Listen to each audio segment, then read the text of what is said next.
Monsters and Dungeons and Dragons are cool, but you know what's even scarier? Our past. I wanted to take a break from the Monster series for a second because I thought another way that I could contribute to the online tabletop discussions that go on is with things I wish I knew as a DM sooner. I've been Dungeon Mastering for about 5 years now. Between all that dice rolling, I've definitely made a lot of mistakes. And a lot of these mistakes were founded in the fact that I just didn't know that there were alternatives, or that better solutions might have been out there, or that I was even making a mistake in the first place. If you don't know who I am and you're not subscribed yet, first subscribe. Second, hi, I'm Denver. I wear the elf hat and I help your tabletop roleplay games be better.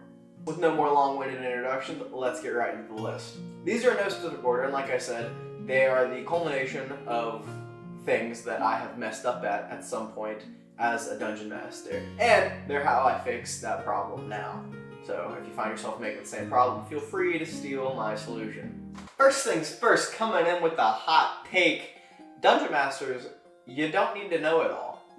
What do I mean by this? Well, when we first started playing my homebrew campaign, which is set in a continent called Ecoa, I felt like I needed to have it all ironed out. I remember my early prepping sessions were spent literally making the most obscure and just out there information.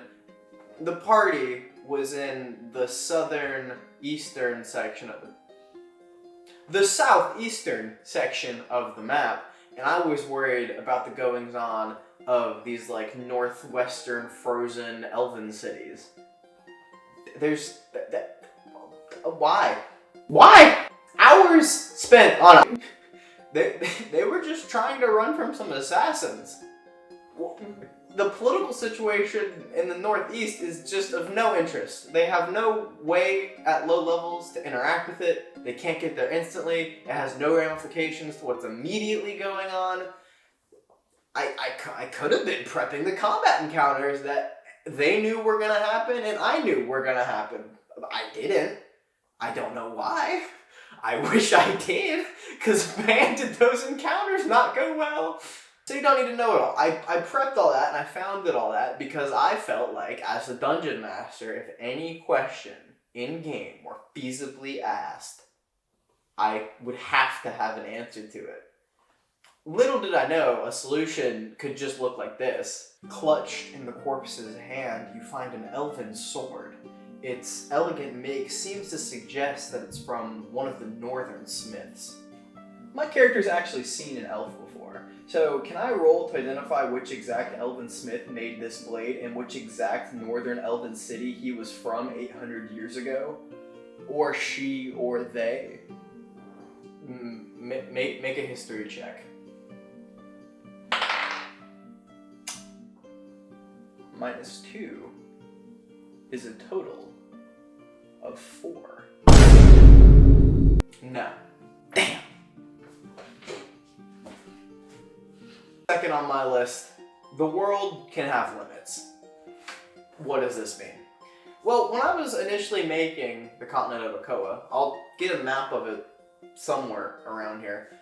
I was really hesitant to the idea that over the course of this adventure, the players could want some sort of experience and I would have no way to facilitate it on this single continent. This wasn't great thinking on my part. I wanted to maybe be able to do it all in my campaign. They were around level 3 or so when I decided to make the campaign map, and they all thought the world looked really sick. But past that, there was so much that they couldn't really interact with. It's been a common theme of that campaign, largely because of my fault, that they feel like they've missed out on so much. They feel like the world is so big and they've only seen specific sections of it, and a lot of that came from the fact that I wanted the world to have no limits. Well, if your world has next to no limits, the game can only be bound to so many specific examples in your world, which means that at the end of the day, the party is always going to do less than what there was the option to do. That's just the math of the situation. But I definitely don't love that that sentiment is there, and do wish I maybe would have reined in my campaign setting a little more and was more comfortable with the idea that there were just some things that weren't going to be present. There's a desert nation in the campaign, and it's going to be one of my more favorite sort of governments for the party to interact with. It has really rich history, rich culture. I had a lot of fun developing it. It was fun for me to flesh it out. But I remember initially early on thinking that the desert felt a little forced. I was like, well, my world's got a jungle, so they could do cool Indiana Jones stuff, and it's got mountains for like Lord of the Rings stuff, and like meadows, and caverns, and caves, and all this stuff, but man, it doesn't have a desert yet. It needs a desert. I felt like it needed a desert. It doesn't need a desert. Put a desert if you want. I'm saying desert a lot. Anyway, you can do what you want, but do it because you want to. I felt like I needed to, and I didn't like that for a while, is I think the point that I was trying to make just now with everything I said. Anyway, here's number 3. Number 3 is more isn't more. I think as an early dungeon master, I really wanted to give the players a lot of options for what they could do, and I think that led to a couple instances of choice paralysis on their part. They were presented with like 5 potential quest ideas, or 3 or 4 or something in that range, that took them in wildly different places to do wildly different things. And it was definitely a very critical choice on their part for what they chose to pursue. And I thought I was giving them like a really rich roleplay opportunity, but it really just translated to, oh god, we can't do all of this, and this is all very impactful things that we could be doing. So like, where's the balance at? I think I might have watched a Matt Colville video where he was like, give the players meaningful choices. That's not how he sounds, but you know. And I was like, oh, okay, well, what's the meaningful choices? Yeah, you could save this entire nation and this one crumbles, or you could save this entire nation and this one crumbles. What do you want to do? And then it's like, I don't know. So, more isn't always more. Reining in the options and presenting the party with things that might come more naturally to their characters' incentives is probably the better way to go. And maybe like scoping it into that. So take a look at the characters in your party, identify the backstory elements that you maybe want to explore, the themes that you like, and then maybe make a scope of quests that all kind of go in the same direction a little bit. And the choice kind of comes down to, you know, the degrees that they go, not the direction, if that makes sense. It kind of translates to number 4 pretty good, which is that the players have wants. Like, there was definitely a period towards the middle of my DMing up until this point, maybe 2-3 years ago, where I was hell-bent on making my world feel full and making it feel fleshed out and moving. And there were a couple instances where I wanted there to just be pretty heavy changes to the world that the party had no interaction with. There were things in the background of the world that were moving, and I was keeping track of them, and then they would come to fruition at certain points in the campaign. And I thought it was really sick, but my players wanted to be involved with some of these things, and they felt like, based on those previous impactful choices I gave them, that they missed out on stuff. This is a common theme, actually, with these first 4 ones, is that, like, heavy choices leads to heavy decisions, leads to feelings of missing out on big developments. It's a bit of a snowball effect, which all comes down to the fact that I wanted my world to not have very many limits, and I think that initial, like, wide scope on that didn't do me or them any initial favors. I like where the campaign's at now, and I love how it started, and I love the story that's unfolded. It's been great to Dungeon Master for, but these are just things I would change if I could. Number 5, it does not have to be combat.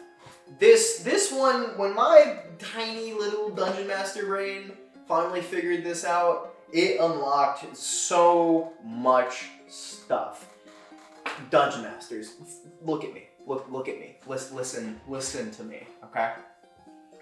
If there's a tense situation, it doesn't have to be a fight. It doesn't have to be. Just because there's bad guys and good guys and they do a little bit of talking, the result from that doesn't have to be a fight. There are so many good things you could do that aren't initiative into combat. My favorite, chase. Do a chase. Chases are so much fun. I did a one-shot set in the same game setting for a group of friends, and it started with a chase through city streets. This like shady criminal organization was luring in the party to do some shady work, and the entire building that all of these, you know, underdwelling individuals were in got raided by the city guards. It was into initiative, but not into combat. It was into a chase. The travel Dungeon Master screen that I'm using right now came with the chase rule. I'll link to them in the description. Use them. They're so good, so much fun. Finally, last thing that I wish I would have known as early as possible as a Dungeon Master is that ultimately your job come game night is to keep it moving. These books have a lot of great rules in them, and they're definitely things that I'm glad that I own and can reference when I need to and when I'm world building or even during the game. But I definitely used to get really bogged down with the way things should work. One such example comes from early on in my homebrew campaign when a character wanted to jump off of a building and deal extra damage to somebody that he was trying to land on. He wanted to like jump, attack with his weapon when he landed, and have the fall damage kind of transfer over. And I don't know if that's a thing that you can do in 5th edition. I still to this day, I haven't. I guess I could look it up while I'm editing this video. We'll see if I do that or not. But I spent forever looking for it in the books to see if it was rules as written anywhere. I looked in Player's Handbook, Examper's Guide to Everything, Dungeon Master's Guide, all this stuff. I couldn't immediately find anything. We probably spent like 20, 30 minutes out of game, all of us trying to like find interpretations of it and stuff like that. And ultimately the situation could have just looked like this. Your character climbs up to the top of the watchtower, and below the railing you can see a small group from the main horde of zombies section off and begin to chase nearby villagers. What do you do? Seeing the zombies from beneath the watchtower, you said it's like 25, 30 feet up off the ground.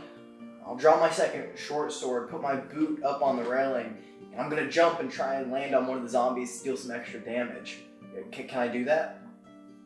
I'm not exactly sure if you can. I mean, if you want, we could take 30 minutes and look up to see if we can't find a rule in the book. No, let's make an acrobatics check. And on a success, we'll say half the falling damage goes to one of the zombies. Oh yeah, sure. That sounds like a fair ruling to me. Cool. Glad you liked that ruling, and we didn't spend 30 minutes looking for a rules as written solution in the books and not Googling anything either as well. And with that, that's video 2. If you're new to the channel, be sure you like, subscribe, comment, all that good stuff. I want to try and get quality content out to you guys maybe once a week around Wednesday or Thursday. So the continued support through the comments, likes, shares, views, etc. Really helps me achieve that end. And I also still don't know how to properly end a YouTube video.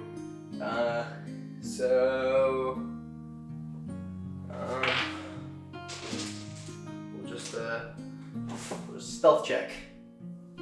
Sure. 12.